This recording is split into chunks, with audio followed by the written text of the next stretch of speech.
To the world we all know, which may or may not be the best world possible, once again springtime had come. But all the magic of spring was not enough to conceal the misery of Manor Farm.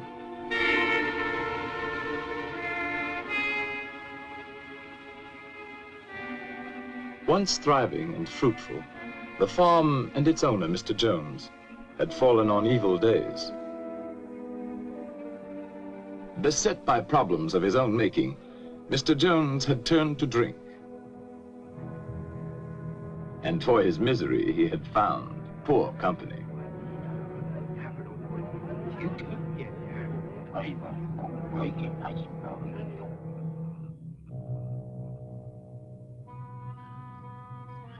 On the evening our story begins, it was later than usual when Mr. Jones came home from his drinking to make his rounds.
Good for nothing beasts.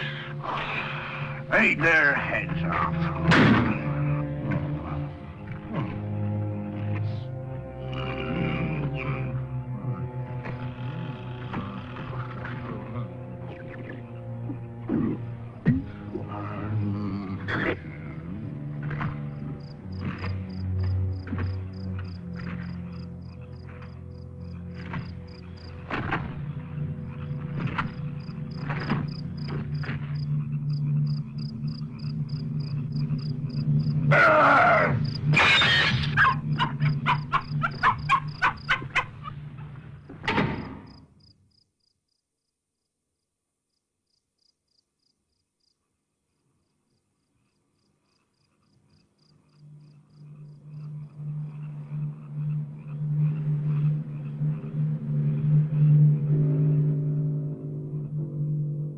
On this night, all the animals had agreed that as soon as Mr. Jones was in bed, they would gather in the main barn for a secret meeting called by old Major, the prize boar hog, who because of his years was regarded as by far the wisest of the animals.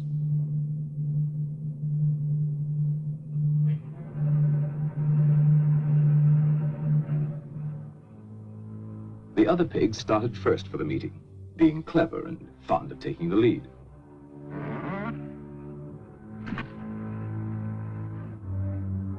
They were followed by Boxer, largest and strongest of the horses, and his devoted friend, Benjamin, the donkey.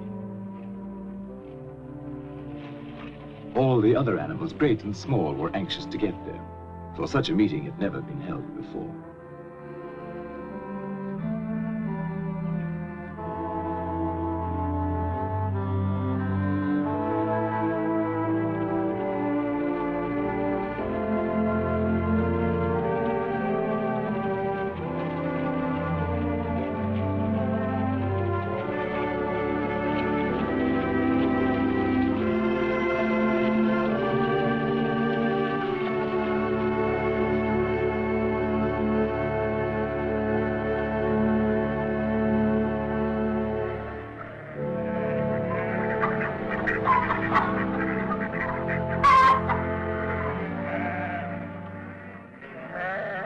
Major had been ailing, and now he had made known there were some things he wanted to say to his fellow animals before it might be too late.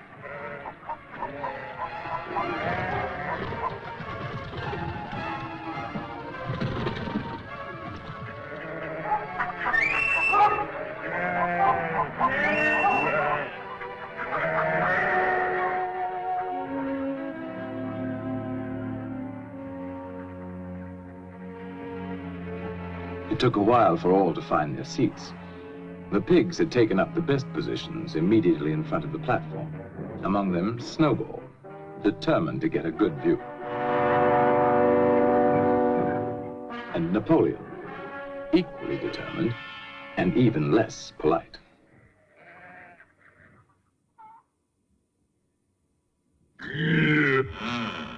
What was that?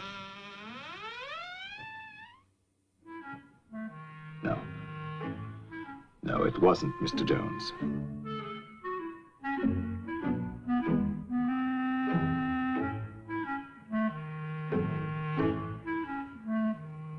And at last, everyone could be settled to hear old Major. My dear friends, I have lived a long life. I have had much time for thought as I lay alone in my stall.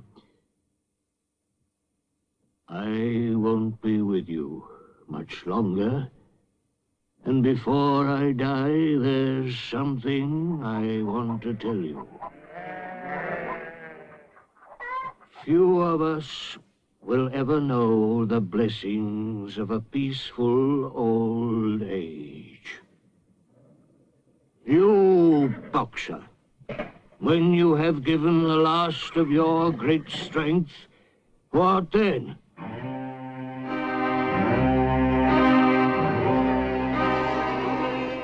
Whatever we produce is taken from us, stolen from us, and sold. Our children are born to cold and hunger. Look at them while you can. You porkers, do you know what the future holds for you?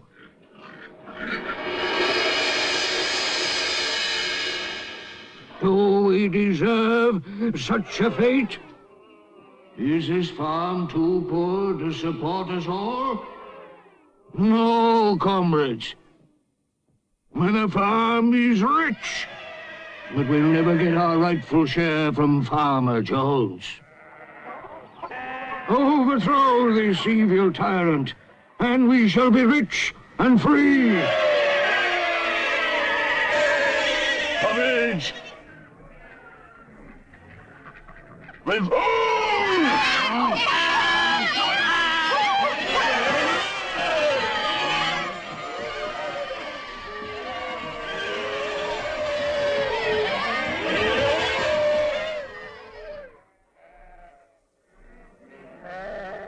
But remember, when you have got rid of Jones, don't adopt his vices. We animals are brothers, large or small, clever or simple, fur or feathers. Now and forever, all animals are equal.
The very next morning, sooner perhaps than old Major would have predicted, the animals found their situation quite unbearable.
And so, almost before they realized it, the animals had fought and won. They had casualties to mourn, and those who died left children to be cared for.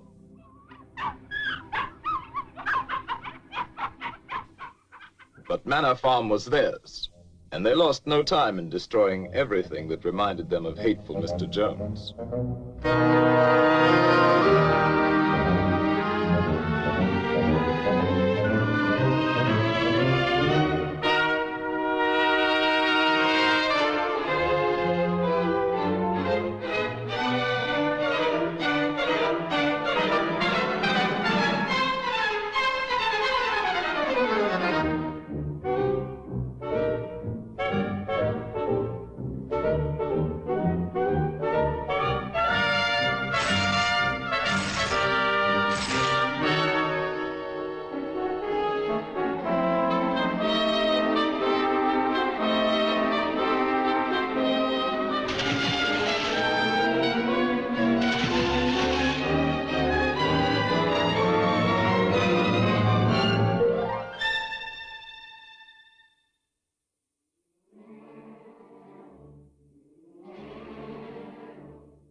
When it came to Mr. Jones's house, the animals hesitated. Napoleon showed the way, but Snowball took the lead in entering the place where their tyrant had lived.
The animals were all agreed that Jones's house was no place for them.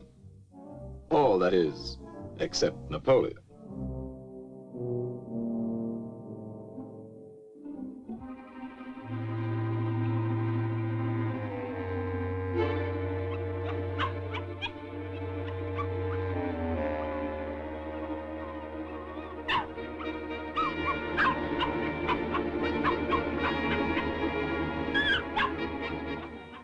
Meantime, Snowball led the other animals in organizing a new society, which they now named Animal Farm.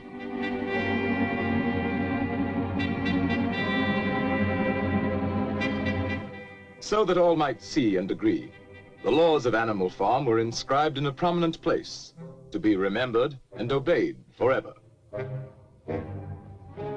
No animal shall sleep in a bed. No animal shall drink alcohol. 4 legs good, 2 legs bad. Wings count as legs.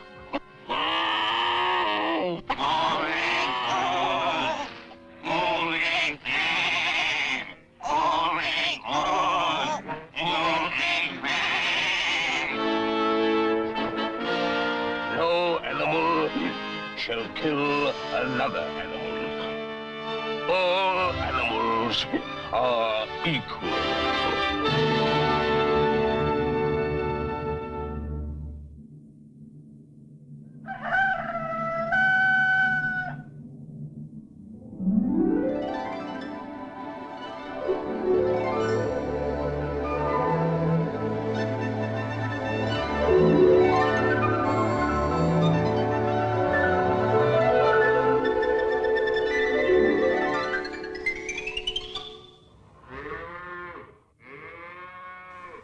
Tending farm by themselves posed problems for the animals, but the pigs could think of a way around every difficulty.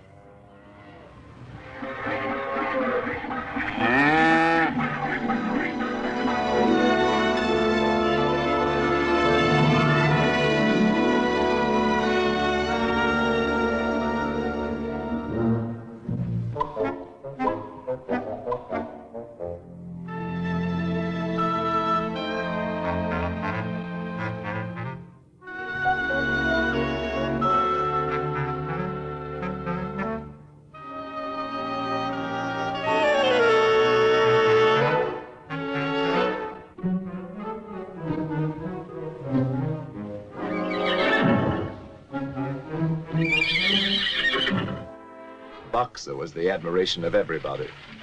He had been a hard worker in Jones's time, but now he seemed more like 3 horses in one.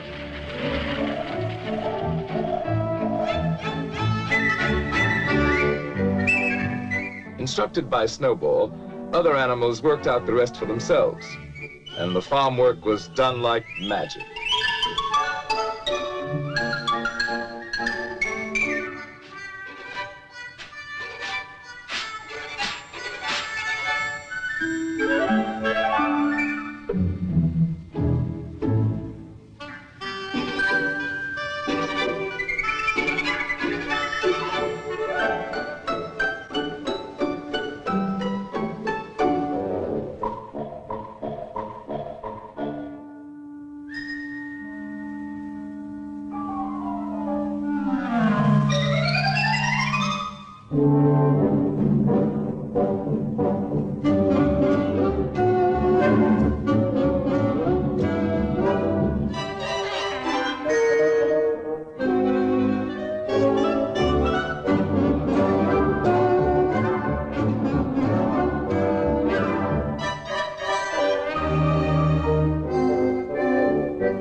The success of their efforts delighted everyone, including sly Napoleon and his constant companion, Fat Pink Squealer.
But some of the animals, without any help or any interference, made a going proposition of animal farm.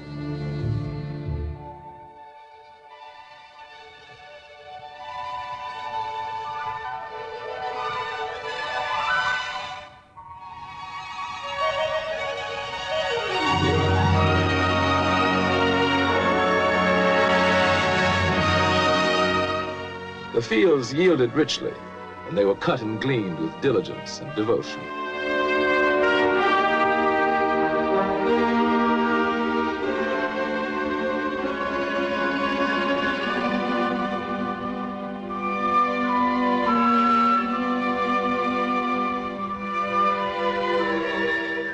With the harvest safely home, the animals had time to think of the future. And at a meeting in the big barn, many resolutions were put forward. It was always the pigs who made the resolutions. Comrades, our first 5 months plan is a farm-wide triumph. And the time has come to spread the glorious news, so that our downtrodden comrades on other farms will break their chains and join the animal revolution.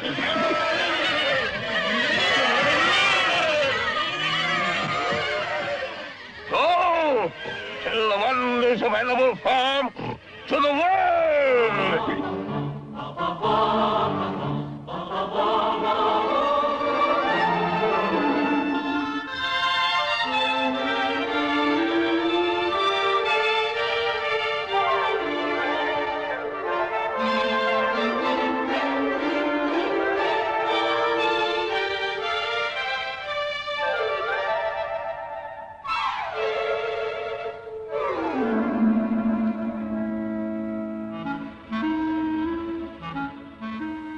Some animals, content with their lot, were unimpressed by tales of peace and plenty.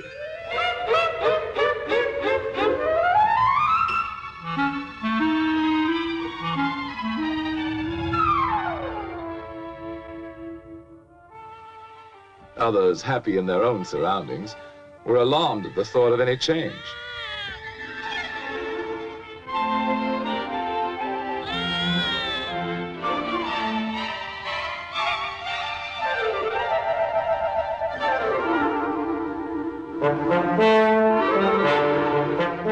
But wherever they were having a bad time, animals listened with interest.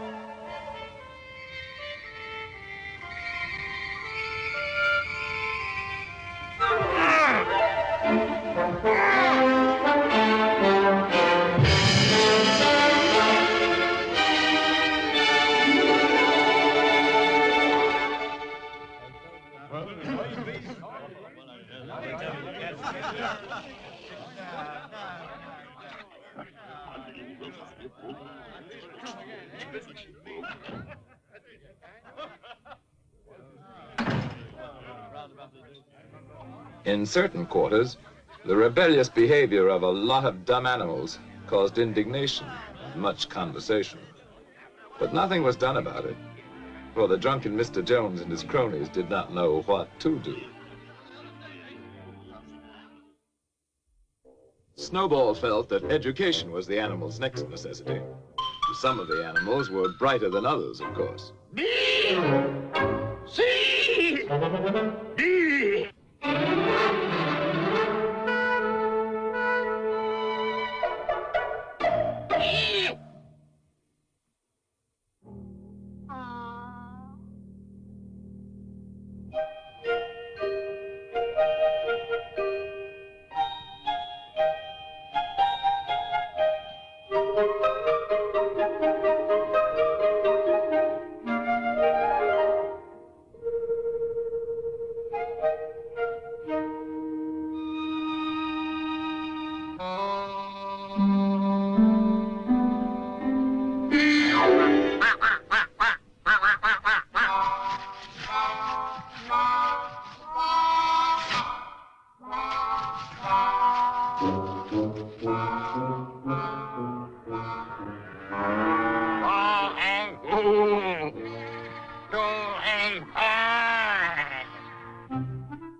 Snowball set himself to solve the problem of power on the farm.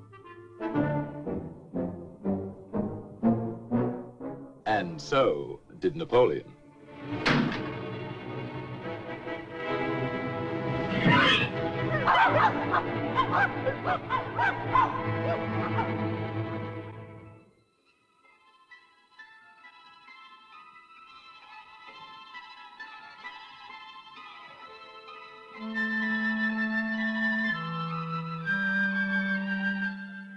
In January, there came bitterly hard weather.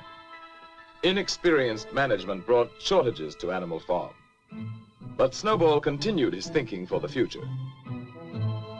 And in such thoughts, he was not alone.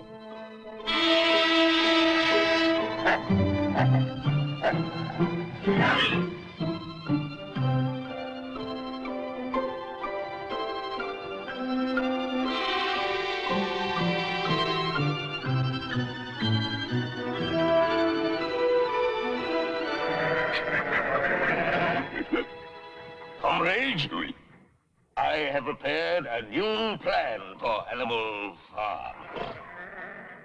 Here it is. All it needs is your vote. At first, we will have to work more and eat less. But my plan will bring us electricity. It will mean a warm barn in winter. A light in every stall. Sty at roost. Luxury for all. Comrades, in one short year, Animal Farm will be the finest in the world. Dreams. A vote for my plan is a vote for the life beautiful. It's a lie. I'll promise you a 4-day week. Bosh! Perhaps a 3-day week. Nonsense! A 1-day week.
With Snowball disposed of, Napoleon stepped up confidently to take charge of Animal Farm.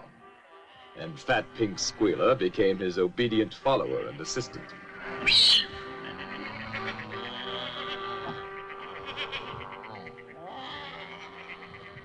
Comrades, Snowball is a traitor. What was he really planning? To bring back Jones. Now, let's have no more of these useless meetings. Eh? From now on, I'll protect your interests. And I'll make your decisions.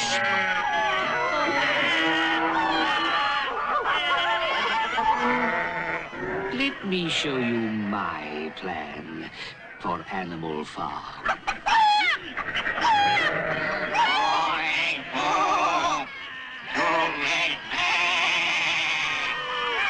Hooray!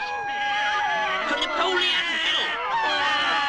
And so the windmill was started after all.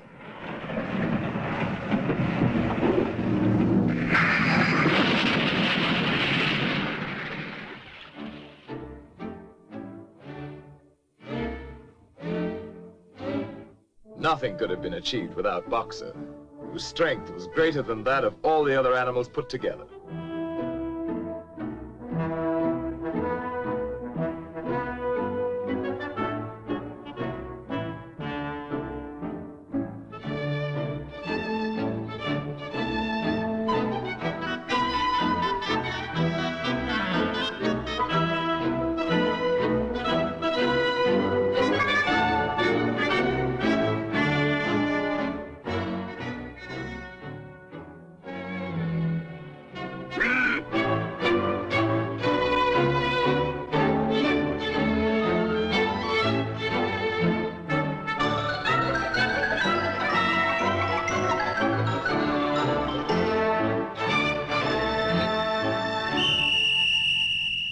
Superintended by the pigs, all the animals worked long shifts which lasted from dawn till dusk.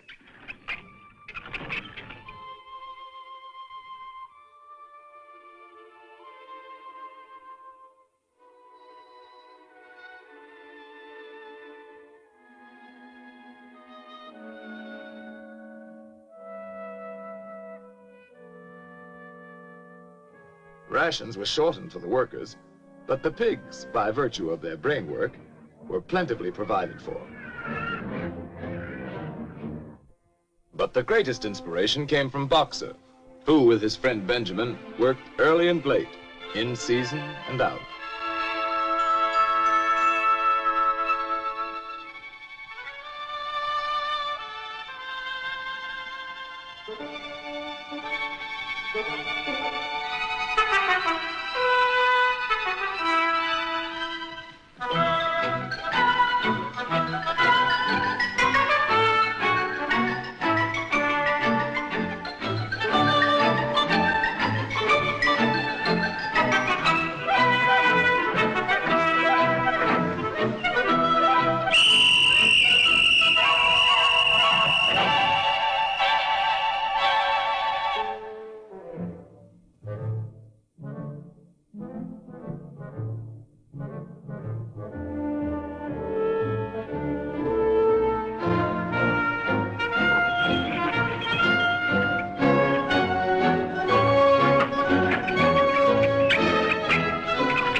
One evening, after working long and late, as usual, Boxer and Benjamin made a curious discovery.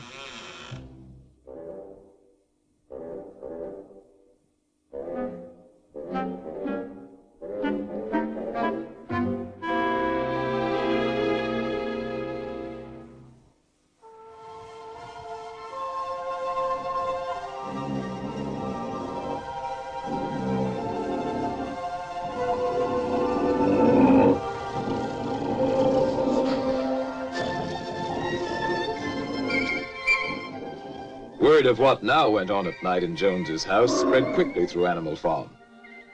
Some of the animals thought they remembered a law against beds, but obviously they were mistaken.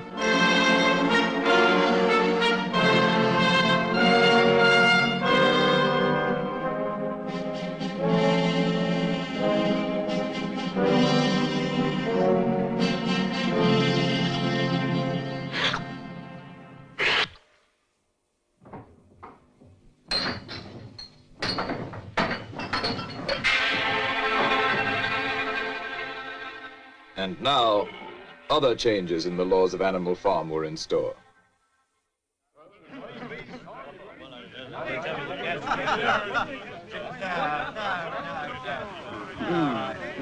Those ungrateful beasts of yours. Cheer up. This won't last. Another winter will bring them to their knees. Anyway, where are they gonna buy the things they need? In Mr. Jones's circle, the subject of shortages at Animal Farm was a popular one. And a sharp trader named Whymper was just the sort to do something about it.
Comrades, our leader, as wise as he's beloved, has decided to trade with the outside world. Not for gain, of course. That would be unworthy of our noble principles. You, hens, are to have the honor of making the first contribution. All your eggs. I know how proud you are of this privilege.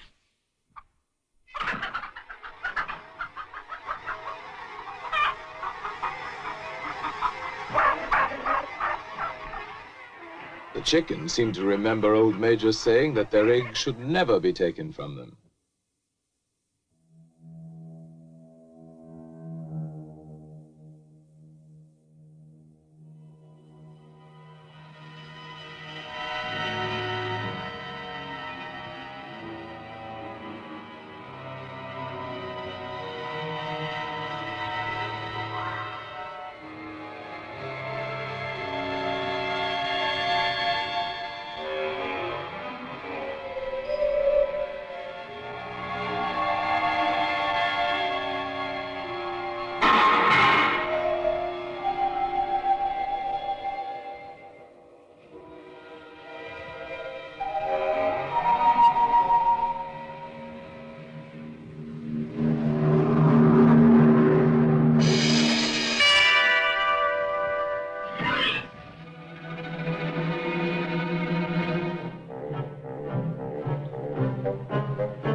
The innocent suffered with the guilty, and the chickens' uprising was short-lived.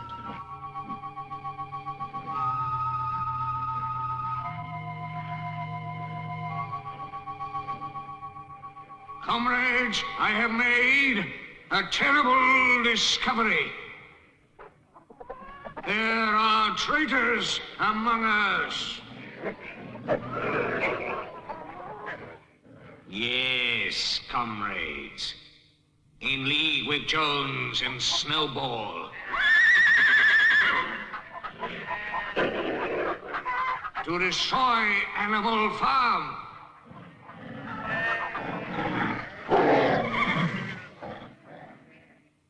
Who else is guilty? Stand up and confess!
Is now complete. We have no more use for that song. Singing it is now forbidden, under penalty of death.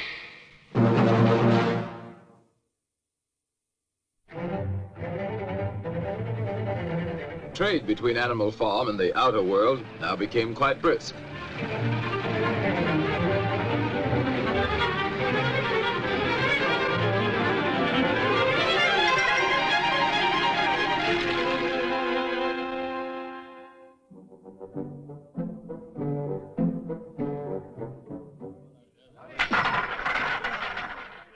As might be expected, Mr. Whymper's profits inspired others to seek their share, or at least give vent to their jealousy. Animal Farm seems to be making money. For Whymper.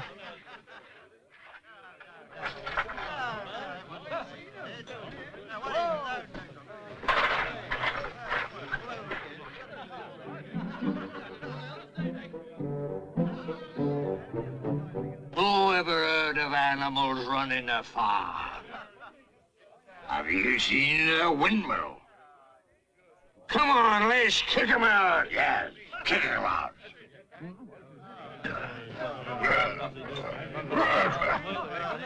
The original owner was not invited to join this movement. His neighbors let him know his day was done.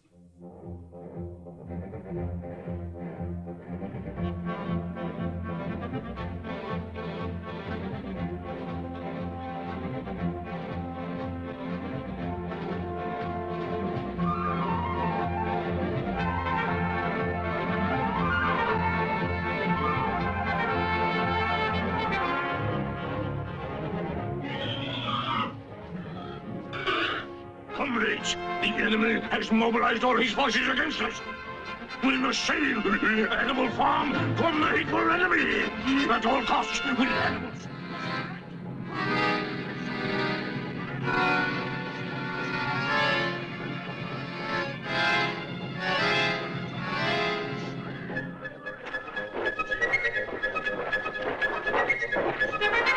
Now is the time to fight, to die for Animal Farm. Let us show them all that Animal Farm is strong.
Now began the heartbreaking job of rebuilding. And as before, Boxer and Benjamin worked hardest of all. By now, supervision of the work by pigs was hardly necessary, so they had time for less laborious pursuits.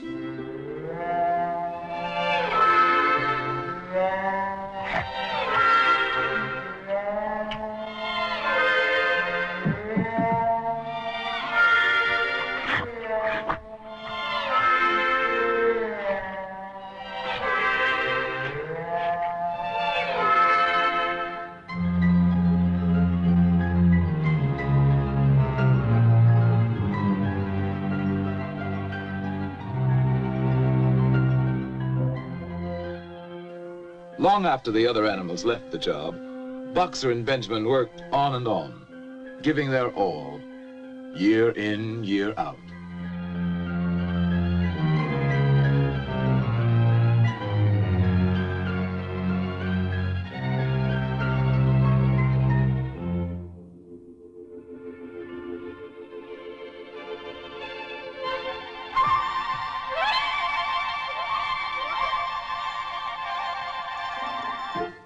A new generation of pigs grew up, endowed with what were considered arts and graces very flattering to Animal Farm and its presiding genius.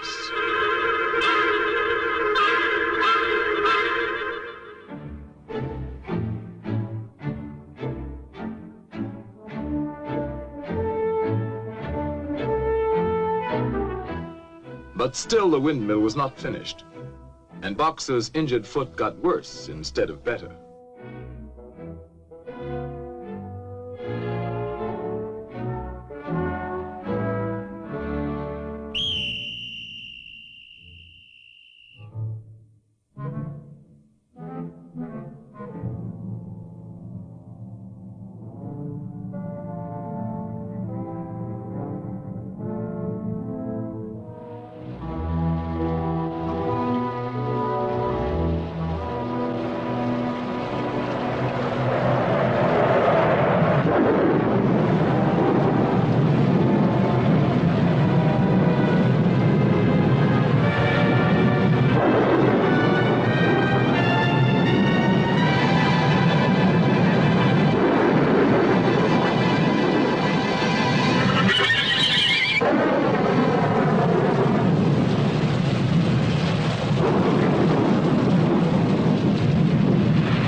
It looked as though Boxer were dead, but he wasn't. Not quite.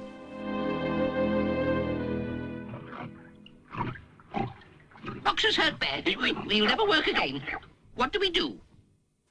While Napoleon and Squealer made plans for Boxer, Benjamin predicted he could look forward to a well-earned rest and retirement.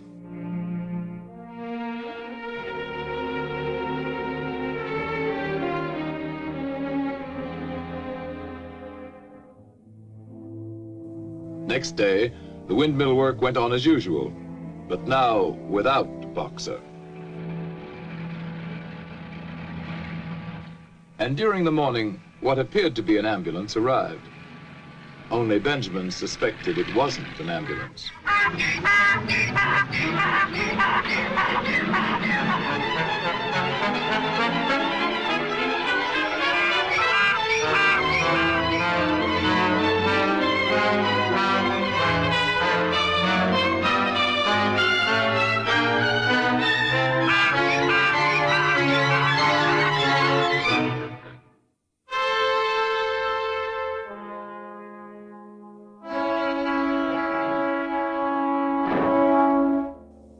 The other animals finally recognized the death wagon from Mr. Whymper's glue factory.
I was with him right to the end. His last words were, "Forward, comrades! Long live Napoleon!"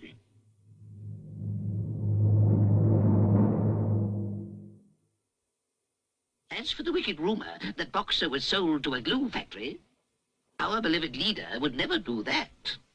Long live Napoleon! Long live Napoleon!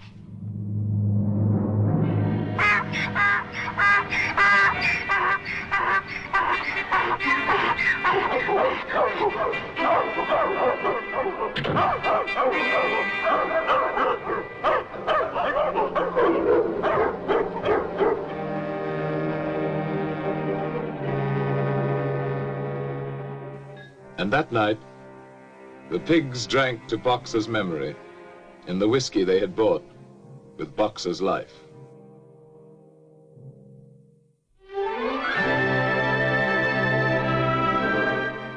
Years passed. The seasons came and went. The short animal lives fled by. The completed windmill stood as a monument to its builder's faith and sacrifice. But the animal's revolution was only dimly remembered. Outwardly, Animal Farm appeared prosperous, but the animals themselves were no better off, with the exception of the pigs and their supreme leader, Napoleon.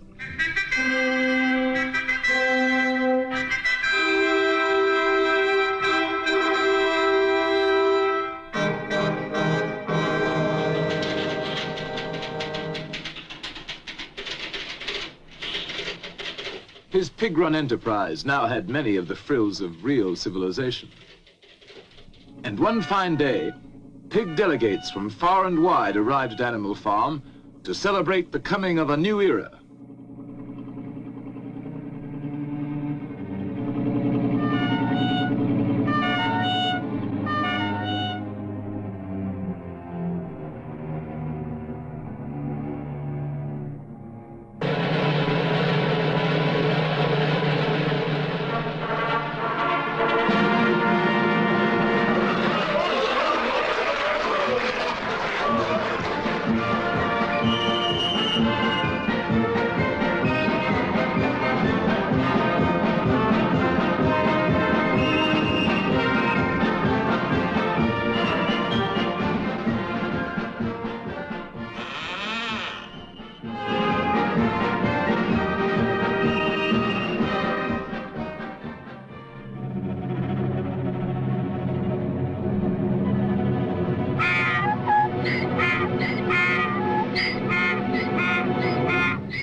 When reports of this great change reached them, other animals everywhere were incredulous. Dismayed and indignant, they headed toward Animal Farm from all directions, instinctively uniting once again in common cause.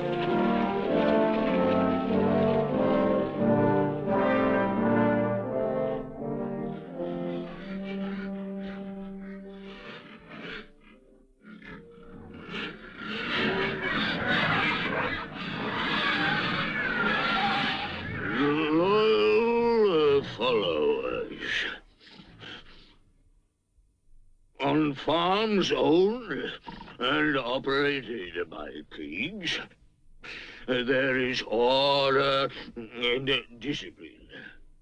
Our lower animals do more work and eat less than on other farms.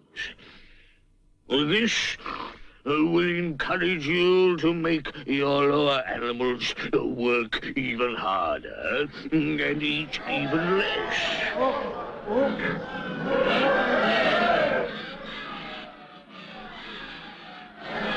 To a greater animal farm.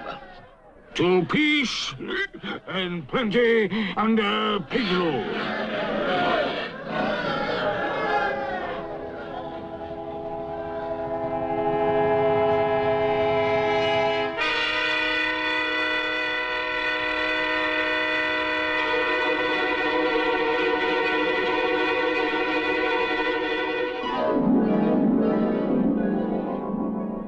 To the day when pigs own and operate farms everywhere.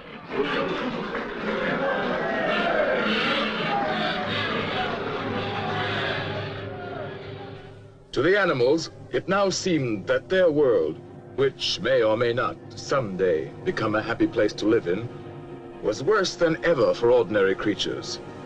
And another moment had come when they must do something about it.